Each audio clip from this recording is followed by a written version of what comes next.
Hi, I'm here with our weekly Q&A, and today we're going to talk about panic attacks.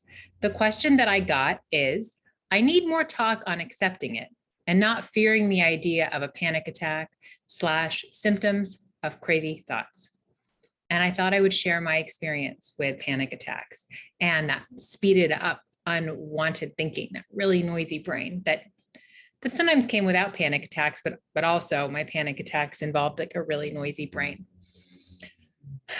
So the first panic attack I had was when I was driving, and my panic attack involved derealization and depersonalization. So it seemed like the world looked the same, but it was almost like the underground, or like, like not as scary as Stranger Things, but like in a horror movie where like the neighborhood looks the same, but it's all like spooky.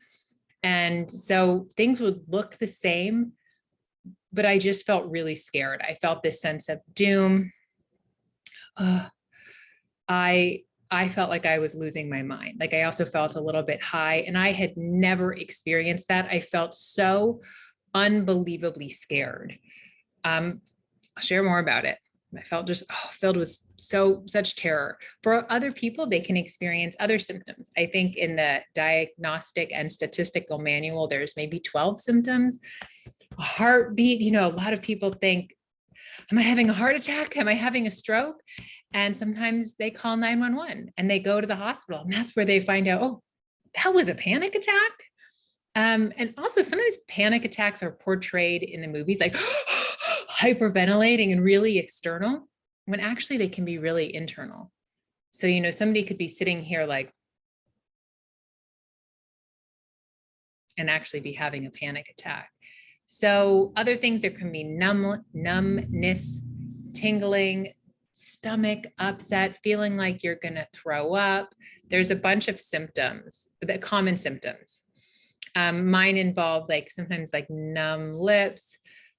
Yes, definitely nausea, stomach. My like forearms would get really tingly, but my most disliked ones were feeling like I was losing my mind, like everything was scary, and just this huge sense of doom.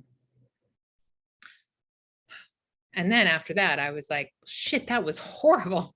And I became really vigilant for symptoms, which include, as I said, like that speeded up thoughts. It was the first one that I felt like was I would get this like tingly on my forearm. And if I felt it, I was like, oh, it was almost like I was just so scared of what was to come.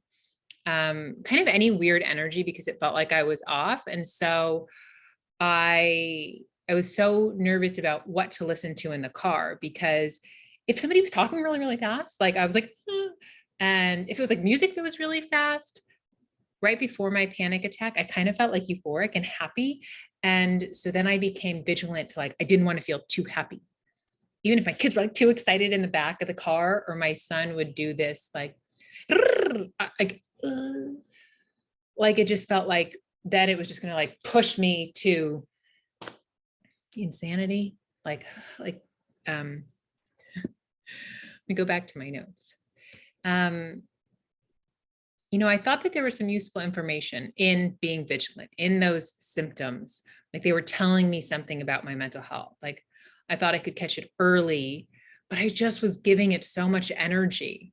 I was giving my thoughts so much energy. I remember Michael Neal talking about kind of our thoughts, being like this flaccid balloon, and just like the more we think it's a problem, just blowing into it. And I really thought those symptoms were a problem. I really thought panic attacks were a problem.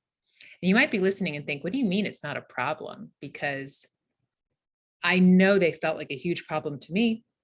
I often couldn't drive my car, and then I couldn't go into work. Sometimes panic attacks can last 5 minutes, in terms of the adrenaline going through us. That makes me also think, I think it's Josh Fletcher who said, rather than thinking of it as a panic attack, to think of it as an adrenaline rush, because there's no attack, it's just this rush of adrenaline. We've had so much stressful thinking that our body thinks we are in danger. There's, where was I going with this? Oh, it did seem like a big problem because I often then couldn't go into work because my derealization often would last for hours. And so I was like, this is a problem and I need it to stop. And I'm not denying how uncomfortable panic attacks can be, how scary they can be. There's also a thing called unexpected panic attacks, where people feel like they just come out of nowhere. They've actually done studies on unexpected panic attacks where participants wore sensors all over their body, and they actually noticed subtle changes, like the hour before a panic attack, where people might not notice it. Their heart was changing, they were sweating more, other things. And sometimes we get so used to this anxious thinking, this noisy brain, this what ifing, this worst case scenario, that we're not aware of it. And thoughts are often, sometimes they're those thinky thoughts. What if I panic? I'm uncomfortable. But sometimes they're just images, they're memories, that we're just having. So it seemed like a really big problem and worthy of my time and prevention. And so my life became pretty small. I felt really different. I felt like, well, I'm not somebody that can just drink caffeine in the morning on an empty stomach because I could panic. I can't just stay up late watching TV. Can't like have a drink and then stay up late. So my kind of routine would start pretty early in terms of like sleep. I thought it was so important for my mental health. And then I placed so much pressure on sleep that I often couldn't fall asleep or stay asleep. And I would just calculate the hours and think, if I have less than X amount of hours, I'm probably going to feel off and I could have a panic attack and I'm going to cancel my day. Oh God, then I'm going to lose my job and blah, blah, blah. It just felt like there was a lot of work for me to do to prevent feeling off. But ironically, it didn't work and I'd still feel off. And all of that resistance and energy that I was putting into panic attacks often meant that I had a panic attack because I was so scared of them and I did not want to have one. I was being in that vigilant state, that fearful state, that what if state, that resisting state, was that my fight and flight response was constantly on high alert. Like I didn't feel like it was safe to just relax and let it go because I wasn't like normal people. It's interesting because I know a lot more about derealization and depersonalization, but I didn't even hear that word for me to actually stop resisting panic attacks. What changed everything for me was when I learned about universal mind and wisdom. That there's this greater intelligence beyond my intellect, beyond your intellect. Like I saw that my wisdom got me through every panic attack. So before my panic attack looked like shameful and like, well, I hope that never happens again. Pulling over, finding a place to park and usually calling my parents or my ex-husband. It's like, I did not want to do that. And then I'm like, look at me.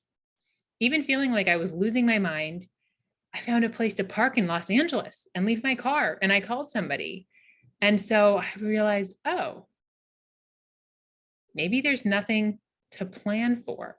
I got through every panic attack. So my story started to point towards my resilience. And I realized it was safe for me to not think. And I also realized that probably I was innocently overcomplicating it. Like I was onto myself that maybe that vigilance and the resistance was actually innocently causing more panic attacks and causing me to feel off.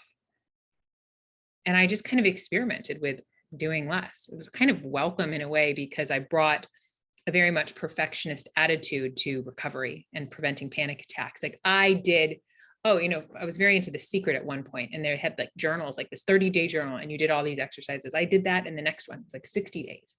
Miracle Morning, oh yeah, I'm on it. With the meditation and the exercise and the journaling and the gratitude, make an alter, every supplement, diet changes. I mean, I could go so hardcore for months and months, eliminating everything, journaling, but that was not what I needed. Not at all. It was just like revved up, like more. It's like really shaken up, and I just more and more thinking. Then if I had a panic attack, what did I do wrong? When I did less, it just like let me set it down. That's my son. And I also realized I always came back into balance. With the first panic attack and derealization, that lasted like a few days in terms of feeling really off and feeling really scared. But I eventually came back into balance. Let me go and see my notes. And then later on, I stopped resisting panic attacks. They stopped happening less. It's hard for me to remember exactly, but I remember hearing Dr. Bill Pettit talk about panic attacks being wake-up calls, but I honestly didn't even need to hear that for me to stop having that as much. But then I knew that, okay, they're a wake-up call to leave our thinking alone. They are from love. I remember when I first heard that, it was like 3 years ago, maybe even a little more, and really not liking that he called anxiety symptoms or panic attacks love letters. Because I still, even though I wasn't resisting them, I was like, almost like that's too cheesy. Like they're horrible. I couldn't, and I so see them as that. And that kind of can bring me to my last almost panic attack.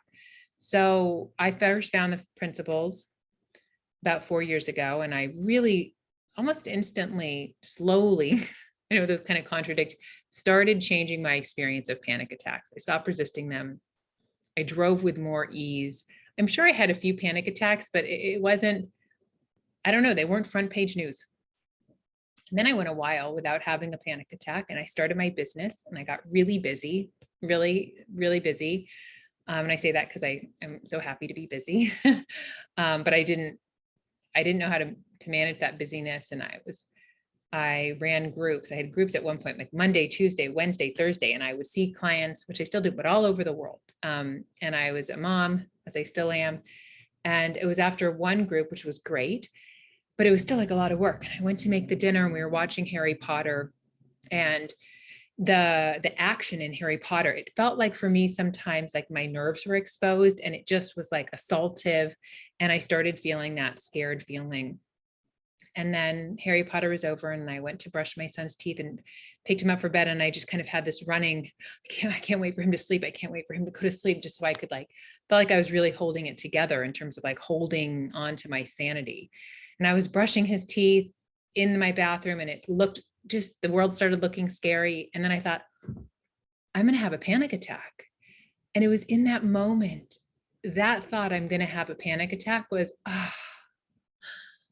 like I'm innocently scaring myself. And it was so calming, which is so strange because, 3 years before that, to think I'm going to have a panic attack, I would have completely freaked out. And that one was the opposite. The bathroom stopped looking scary, because for me, what that meant was it was a wake up call. Oh, like I didn't see it earlier, that I was just innocently taking my thoughts seriously. I was innocently shaken up, and it just was this deep sense of safety, like, oh, it was just me. And that was it. We finished brushing his teeth and I put him to bed. I didn't actually even end up having a panic attack. But I think because I was like, oh, and I've had a few times since then of thinking, oh, I could have a panic attack. And I think, to me, that's just when I kind of wake up, where Dr. Pettit has said the panic attack, it is a wake up call. It's like where these little symptoms can come and feeling off in any way. And it's like, mommy is the panic attack. And so maybe I hear it at the mommy. I'm like, oh, I mean, I don't startle. I just did that to myself. But when I say that, I know it was just me innocently scaring myself with my thinking and just having a noisy mind, too much noise in head, as Michael Neal says. And it doesn't mean that my mind instantly quiets. Sometimes it does, like that, Harry Potter example. But sometimes it's like, oh, my thinking got revved up. Like if you're pedaling a bike and then you realize, oh, I'm going to have a panic attack, but you're not scared of it. You stop, but it slowly stops. But it's because I have this deep, deep knowing. I'm made beautifully. I'm going to come back to balance. You are too. There's nothing to resist. There's nothing wrong. Just that rush of adrenaline coming and going. Just this natural call to leave our thinking alone, that there's nothing that we need to do. It doesn't mean you don't do anything either, like do, but there's nothing that you need to do. If you feel guided to call somebody, wonderful. But I don't offer tips and techniques, because often when I would do it, if it was like, let me do some tapping, let me do some breathing, let me do grounding, that was resistance for me. Because if I was doing those, it was to say, please don't bring this panic attack on. And often the things of like the square breathing, I would just like hyperventilate even more and just instantly have a panic attack. To me, the tips and techniques would bring awareness to my panic. When I would do grounding techniques, it was like as if like blowing more air into the balloon. And I was just more aware that I felt really off. And then when the techniques weren't working, I felt really like a failure because I was like, I was trained these and they're not working for me. But we're designed to come back into balance. And yeah, and I said, sometimes you might be like, I'm going to call my sister. I'm going to call my mom. I'm going to call my friend. Or I'm going to flip through a magazine or TikTok and just distract myself. Because I'm not saying, oh, distraction, and you think that there's something wrong. But often it's just, you just have this deep knowing that they'll pass. And sometimes if I've had like that kind of pre-panic feeling, what comforts me is I can feel the adrenaline rise and come back down. And when it kind of comes just a little, I'm like, oh, I can ride this out. And I go in and out, and eventually I return to the present and get out of my head.